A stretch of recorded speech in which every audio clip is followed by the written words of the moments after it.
بسم الله والصلاة والسلام على رسول الله. السلام عليكم ورحمة الله وبركاته. اليوم راح نعمل وصفة الزريرة ولا الروينة تاع النفس.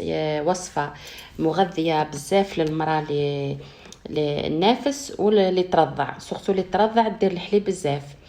نهضر لكم على الخروب، العنصر الاساسي في الروينه ذي الزريره ذي. الخروب هذا هذا كيف يجي كراميل هكا الكو تاعو شويه، ويجي معسل من الداخل. تنحيوه كيعود طايب كيما هكا، ولا تشريوه وتغسلوه وتشيحوه وتهرسوه بالمهراس. تنحيو الزراعه هذه اللي فيه كامل، هذا ما الزراعه تلقاوها كيما هكا، تنحيوها وتهرسوه مليح وتخليوه مع العناصر الاخرى، وهي القمح. القمح يغسلوه ويشيحوه ويحمصوه ويخلطوه مع الخروب، وكيديروا سي الشعير فيه والعدس، وكاينين يحطوا سي مكسرات وجلجلانيه، كل واحد واش يحب العنصر اللي يجي فيه. وكلها تتحمص وتديوه مع بعضهم للطاحونه، هو يرحيه لكم تولي بودره كيما هذه اللي تشوفوها في الصوره. فوالا لهنا في كسرونه حطيت 200 غرام حوالي زبده، ذوبتها ونحط عليها 2 مغارف كبار عسل. اذا كان عندكم تاع النحله يكون افضل، سورتو المراه اللي ترضع النافس يعطيها قوه شويه شويه بزاف. فوالا كل صبحه حنايا نورمالمون المراه النافس يعطيوها مع القهوه تاعها هذه اسحان تاع الزريره. فوالا تذوبوا الزبده ذيكا وتسخنوا مع العسل.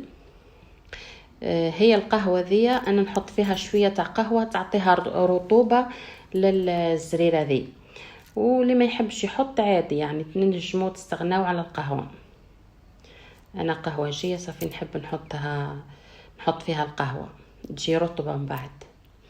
ولا بعد ما سخنتوها وذابت الزبده معاكم، دركا نحطوا ما نحطوش روينه، صح هذه روينه اللي قلت لكم عليها تولي بودر كيما راك تديوها للطاحونه. تحبوا تصيروها تنحيوا الخشين اللي فيها، وتحبوا تولي لكم رطبه خلاه، ولا تخليوها خشينه كيف كيما تحبوا. ولا حطيت النتشه القهوه ذيك طرفه القهوه، وتحطوا زريره كيما هكا وروحوا بشويه برك. حطوا بمغرف زوز وحركوا خطر ماك شي تشرب في ساعه باش من بعد ما تجيكم الشايحه. ولا ما ديروش كيما انا حطيت زوز جات في الاخر شويه برك هكا شايحه، مي صافا جات بنينه كمان. فوالا وتخلطوا هكا مليح حتى تتخلط كامله.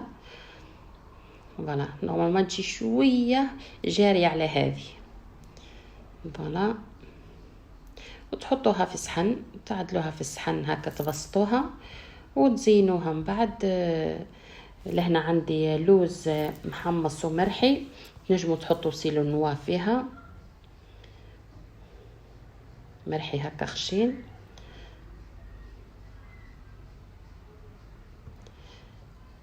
لهنا زادت عندي انايا بنتي، ولا صافي درت لها دراجي وردي، وكيعود الطفل حطوا لها دراجي زرقاء.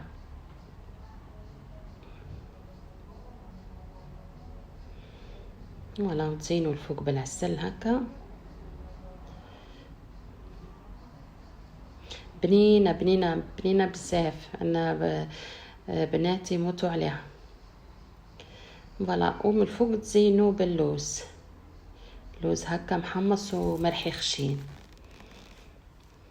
ولا تحبوا تحطوا الشاميه وسيم الفوق كيما تحبوا، ولا السمسم هكا يكون محمص،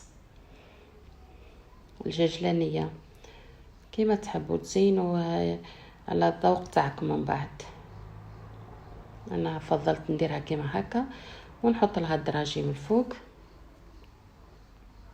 هكا كزينه فقط.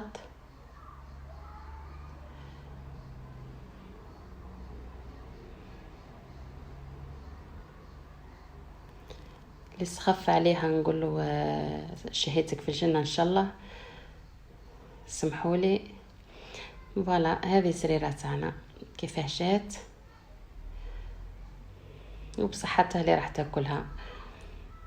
فوالا فوالا هذه كانت وصفة اليوم، ان شاء الله تكون عجبتكم. ما تنسوش ديروا لايك لكان عجبتكم الوصفة، ومع تعليق محفز، ونقول لكم مع وصفة جديدة ان شاء الله. السلام عليكم.